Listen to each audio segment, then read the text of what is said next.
যেসব জেলায় করোনা সংক্রমণের হার বৃদ্ধি পাচ্ছে সেসব জেলায় কঠোর লকডাউন দেওয়া হবে বলে জানিয়েছেন স্বাস্থ্যমন্ত্রী ডাক্তার জাহিদ মালেক।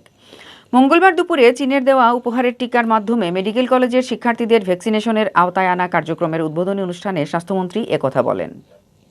স্বাস্থ্যমন্ত্রী বলেন, চাঁপাইনবাবগঞ্জের মতো অন্যান্য সীমান্তবর্তী যেসব জেলায় করোনা সংক্রমণের হার বৃদ্ধি পাচ্ছে সেসব জেলাকে আইসোলেটেড করে রাখা হবে। প্রয়োজনে আলাদা করে লকডাউনও দেওয়া হবে। তিনি বলেন, এই ৫ লাখ টিকা নিয়ে আমরা ২.৫ লাখ মানুষকে ভ্যাকসিনেশনের আওতায় আনতে পারব। যাদের টিকাদানের আওতায় আনা হবে তারা বেশিরভাগই হবে মেডিকেল শিক্ষার্থী ও সম্মুখ সারিতে কাজ করা চিকিৎসাকর্মী।